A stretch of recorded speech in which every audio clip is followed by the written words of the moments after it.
5 জেলায় বজ্রঘাতে 11 জন মারা গেছেন। এর মধ্যে কুমিল্লাতেই প্রাণ গেছে 2 শিশুসহ 4 জনের। পুলিশ জানায়, সকালে মুরাদনগর উপজেলার কোরবানপুরে মাঠে কাজ করার সময় বজ্রপাতে নিখিল দেবনাথ ও পাশের দেওরা গ্রামের জুয়েল ভূঁইয়া নামে 2 জন মারা যান। দুপুরে বরুড়া উপজেলার হরিপুর পয়ালগুচ্ছ গ্রামে বজ্রঘাতে মৃত্যু হয় শিশু ফরহাদ হোসেন ও সাইমন হোসেনের। স্থানীয়রা জানায়, তারা মাঠে ঘুড়ি ওড়াতে গিয়েছিল।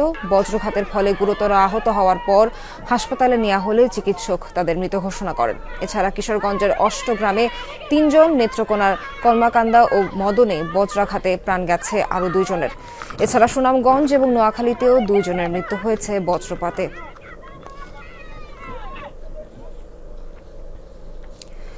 এ বিষয়ে আরো জানাতে কুমিল্লা থেকে যুক্ত হচ্ছেন সহকর্মী খোকন চৌধুরী। খোকন, মৃতদের মরদেহ এখন কোথায় আছে, আর তাদের মৃত্যুর বিষয়ে কি পরিবারের কাছ থেকে কোনো তথ্য জানতে পেরেছেন কিনা বা পরিবারের কোনো সদস্যের সঙ্গে কথা হয়েছে কিনা জানাবেন? সোহার, আসলে ঘটনার পর থেকেই কিন্তু এলাকায় কিন্তু আসলে একটি শোকের মাতম চলছে। অর্থাৎ এই ঘটনাটিকে কিন্তু পুরো এলাকায় মানুষকে একেবারে স্তব্ধ করে দিয়েছে। দুপুরে কিন্তু তারা খোলা মাঠের মধ্যে খেলা করছিল কয়েকজন শিশু মিলে। এর মধ্যেই কিন্তু আকাশ কিছুটা মেঘলা করা আসার সঙ্গে সঙ্গেই কিন্তু বজ্রপাত শুরু হয় এবং এই বজ্রপাতের সঙ্গে সঙ্গে কিন্তু 2 জন শিশু মারা যায় এবং অপর একজন শিশু কিন্তু আহত হয়। এবং এই ঘটনার পরপরই কিন্তু আসলে পুরো জেলা জুড়ে একটি শোকের মাতম চলছে। অর্থাৎ একটি ফুটেজ কিন্তু ইতিমধ্যে ভাইরাল হয়েছে, আপনারা সামাজিক যোগাযোগ মাধ্যমে নিশ্চয়ই দেখেছেন।